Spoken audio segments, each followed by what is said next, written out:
Hey guys, Pedro here to do a concert review. Just got home from seeing Soulfly, Kataklysm Incite in the great city of Toronto. But today was a day of mixed emotions. Let me break it all down for you, exactly how this day went, so you guys get a full picture of how exciting this concert. I think you can only get the full picture of how good this concert was once you understand exactly what led up to it. I woke up this morning super excited, finally seeing Soulfly with Kataklysm Incite in the great city, the greatest city on earth, Toronto, Ontario, just to find out that we were about to have the world's biggest snowstorm. This was Snowmageddon 2.0. It was insanity. I woke up to school cancellations, bus cancellations, airport cancellations, dry cleaning cancellations. There was cancellations galore to be had today in the city of Toronto. I think it would have been easier to find a place that was closed due to the weather than a place that was open. Absolutely one of the biggest snowstorms in my lifetime that I've experienced. I'm able to say that. In the 22 years that I've lived in Canada, this is perhaps the biggest snowstorm that I've ever had to endure as a driver on the road. So first thought was, are they canceling the show? Is this getting canceled? Like, this better not get canceled, because I've been looking forward to this for a very, very long time. This better not get canceled. It wasn't canceled. The show must go on, and it did. Indeed, the show went on. And in full metalhead fashion, the metalheads of Toronto showed up in hordes. Nobody, I think the number of people that decided to skip the show is minuscule. Like, it's not even worth mentioning them, because everybody came out. The place was packed. The place was rocking. While there is a polar vortex outside of the building, inside of the building there was solar bursts happening, and it was melting everything around it. Kataklysm, Soulfly, Incite absolutely melted the house. They didn't bring the house down. They melted it to the ground. And once again, when you put it in context, the fact that we're going through this snowstorm, the bands had a hell of a time driving from New York City up to Toronto to their only Canadian stop on this tour, to go through all of this snow, to go through all of this stuff, to get there and see a packed house. It must have been exciting for them. I know it was exciting for me. I was really hoping that people would still show up, and they did. The crowd was lit, and the bands responded to that. But this is not the only mixed emotions that happened today. I had a scheduled interview with Max Cavalera, which, by the way, you guys got to keep your eyes up from the channel. That interview is coming in the next couple of days. I actually did two. I did a longer one in English, and I did a shorter one in Portuguese. For those of you that are from Brazil, Portugal, Guinea-Bissau, Mozambique, Angola, from all of the countries that speak Portuguese, you're going to be looking out for that very short interview in Portuguese. I thought it was something cool. Max agreed to do it, so I'm glad he did, because I think that's going to be something really neat. So those things are coming up. So the high was I got to meet Max, one of my metal idols, if you will. I mean, I grew up listening to Sepultura, and the reason I got into metal was because of Sepultura. The first two ever metal albums that I heard from beginning to end was Beneath the Remains and Arise. So I have a deep connection with Max. I feel like he's my idol, if you will, in terms of the metal world, the guy that I really look up to. I remember being a kid and wanting to buy army cargo shorts because he wore those shorts in the video from Arise. So that tells you how deep the love affair, if you will, that I have for Max. I absolutely adore the man. So it was a really high point for me to meet him today, spend some time with him, and ask him a couple of questions. He indulged me, so I'm glad he did. And then as I'm coming out of the bus and I'm living this high, the first step I take is into an absolute puddle of icy cold Torontonian water. I had water almost up to my freaking, beyond my ankle. I felt like it was water up to my knee. And then in true Canadian fashion, I went into my car, turned on the heat, took my socks off, put them on top of the heater of the car, of the vent, the little vent, put my feet there too, and hoping that I would dry them up and go back into the show. I did, just to then step again on another puddle of freaking icy cold water as I'm walking into the venue. I mean, seriously. Anyways, got to the venue, and let me start with Incite. There was a band before, but let me start with Incite. What a cool performance from those guys. I was absolutely blown away. My first time listening to them. And by the way, we've done Kataklysm on the channel, we've done Soulfly on the channel, we've done Sepultura, we've even done Nail Bomb on the channel. We definitely have to do a video from Incite. These guys are lit. The guitar playing super groovy with a lot of different things being thrown at you. Just super incredible stage presence as well. Everybody super hyped. Really short set. I'm a little bit disappointed that the set was really short because I really enjoy their live energy. These guys are absolutely incredible. These guys are going places.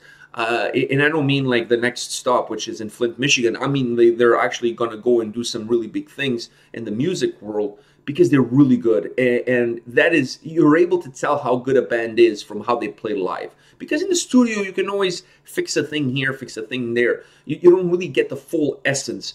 But watching them live tonight, opening up for Kataklysm and Soulfly, I really got a vibe from these guys that they're really good, really talented. They really want to push the envelope. They want to do something different, something fresh, something with a little bit of a twist here and there. And I think they're going in the right direction. Absolutely love their set tonight. Like I said, just begged from the fact that it was a little bit too short. I wish they had played a couple more songs because it was really good. I didn't really want to see them coming off stage. After them comes Kataklysm, Canadian band from Montreal.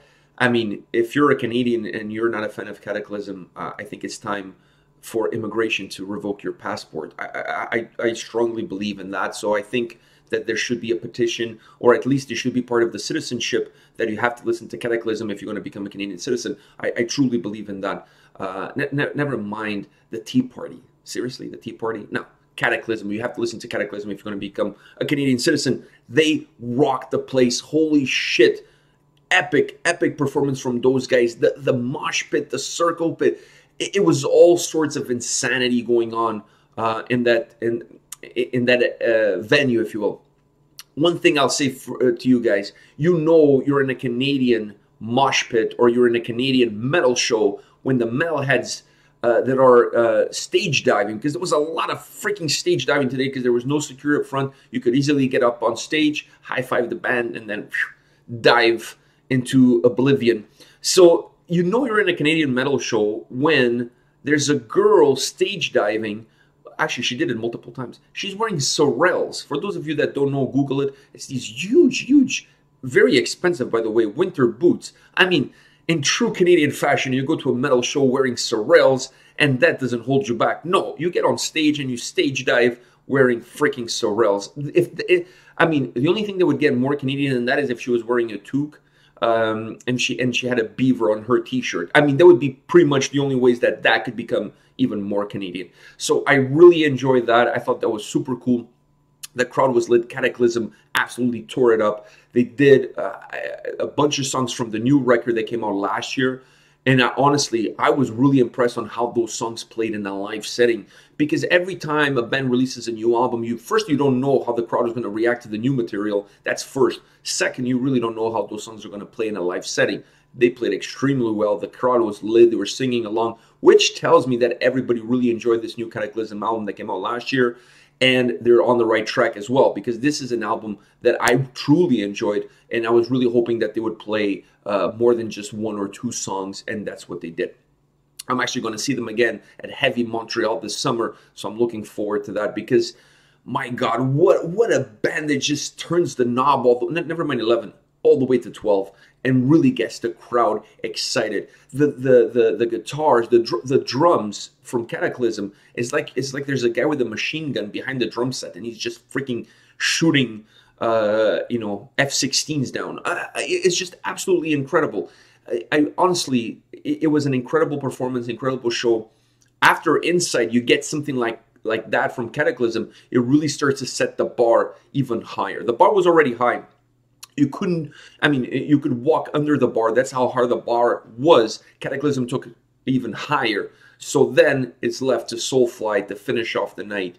And once again, looking at the audience, I was really happy that the place was packed, because, if you're a band and you're traveling in this kind of weather from New York here, you're really hoping that the fans also come out in this kind of weather. So I know the bands appreciate it, but me as a fan, I really wanted to give the band something for their effort to showing up in this weather. And the only thing I could do is by myself is to show up. So I was hoping other people would do the same. And I was really excited to see the place absolutely packed. Soulfly comes on. They started with the Summoning. And I was expecting them to start with Ritual, actually, but they didn't. Ritual came later on in the set. Absolutely incredible set from Soulfly. There was some technical difficulties with Max's guitar, so there was a few songs where he had to just do his vocals and he didn't have his guitar with him. I think 3-4 songs they had to do that. But honestly, it didn't suffer. The performance didn't suffer. The crowd could care less because they were so into the performance. They were so into the show. Max was really vibing with the audience as well. Tons of crowd surfers, tons of stage divers. It was absolutely insanity. From all the shows that I've been to at the Mod Club, this is perhaps the craziest show that I've ever been to. And it was an escalation of aggravation, if you will, or of aggression. There was an escalation, and with every single band that went on, it got crazier and crazier and crazier. So Soulfly did a magnificent job tonight. It was absolutely amazing to see those guys perform. What a solid band at every single spot. Sometimes you talk about bands that are all-star casts, if you will, that have like the best guys, the best of the best in every single spot. Soulfly is one of those bands when you think about it. When you really go one by one and you check them all, it's hard to get better bass player, a better guitar player, and a better drummer. And obviously a better lead singer frontman than Max. Like, absolutely incredible. Enjoy their set, enjoy their performance. I wish they had played for another hour, because it was just, the night just felt like, it just felt like something absolutely magnificent. You for as cold as it was outside and for as bad as the weather was outside, it was boiling hot. It was Brazilian summer inside of the Mod Club. It was absolutely boiling hot in there, and Soulfly just took that thermostat and raised it all the way to, I don't know, like 45 degrees Celsius, whatever is really hot. So absolutely incredible. Their next show, I believe, is in Flint, Michigan. You really don't want to miss this tour. I don't think they have, if my memory serves me correctly, they don't have any more Canadian shows, but they're going to be touring all the way to the West Coast. So they have tons of shows in the US. If they come close to you, I honestly drove through one of the biggest snowstorms of the year to be there. I don't think anybody has a reason not to attend one of their shows, regardless of what the circumstances. You're not going to regret it. They really give you a show. And never mind making your dollar count for the money you spent on the ticket. They really give you a show. They really give you a performance, and you're really going to enjoy it. I absolutely had a great time. One of the best live shows that I've been to in a very long time. I really enjoyed all the dynamics that went on. And when you put in perspective with the kind of a day that it was, the weather that it was, and how hard it was to get to the venue, when you put all of that in perspective, it really makes the night even extra special, even more special. I absolutely love every single second that I spent inside of the Mod Club tonight, watching these three bands completely melt the house down. Once again, go check out Soulfly. They're playing a bunch of songs from the new record Ritual. I think I'm not mistaken, is 4 songs from the new album Ritual. And they play all of their old hits. They really go through every single record that they have in their repertoire. So you're going to get the old Soulfly, but you're also going to get a taste of the new Soulfly. And the new Soulfly, Ritual, is an exciting album. It was one of my top 10 albums of 2018. You really don't want to miss this tour. You really don't want to miss these bands. Go check them out. All right, guys, take care.